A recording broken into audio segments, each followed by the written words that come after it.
பிரியதர்ஷன், இன்று என்ன தலைப்பில் ஆன்மீகத்தில் பேசப் போகிறீர்கள்? என் இனிய உறவுகளுக்கு என் இனிய வணக்கம். இன்று நான் பார்க்க போகும் தலைப்பு தஞ்சாவூர் பிரகதீஸ்வரர் கோயிலின் சிறப்புகள் ஆகும்.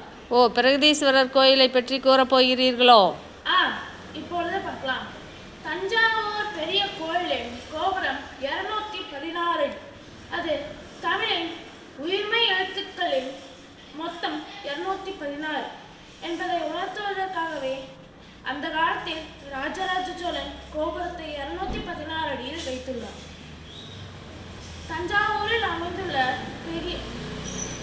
பெரிய கோவில் உள்ள சிவலிங்கம் 12 அடி, தமிழில் உயிரெழுத்துக்கள் 12 அடி என்பதை உணர்த்துவதற்காகவே சிவலிங்கத்தை 12 அடியில் வைத்துள்ளார்கள். லிங்கம் அமைந்துள்ள பீடம் 18 அடி, தமிழில் மெய்யெழுத்துக்கள் 18 என்பதை உணர்த்துவதற்காகவே 18 வைத்துள்ளார்கள்.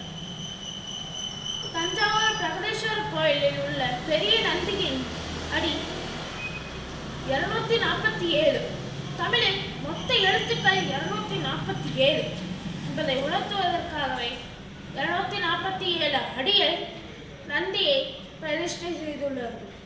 இந்த கோயிலில் ஒரு அதிசயம் உண்டு. என்னவென்றால், இந்த கோயிலின் கோபுரத்தின் இலை கீழே விழாதாம். அதன் விட அந்த கோயில் விமானம் கல் மட்டும் 80 டன் எடை உள்ளது. அதை எப்படி அங்கே கொண்டு போய் வைத்திருப்பார்கள் என்று யாராலையும் இன்னும் அறியப்படவில்லை.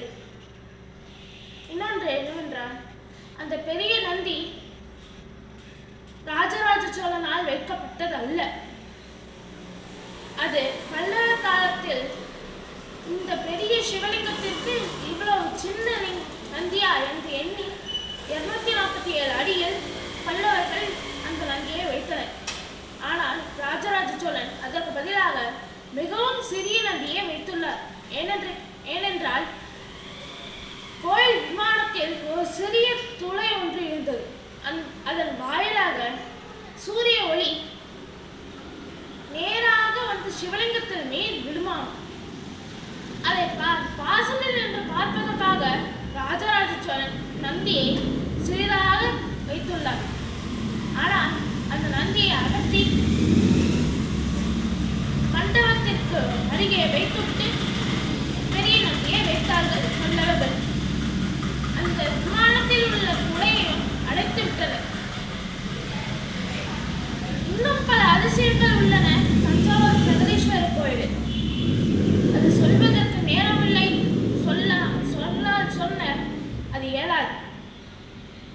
சொல்ல அது போய்கொண்டேதான் இருக்கும். மேலும் பல ஆன்மீக தகவல்கள்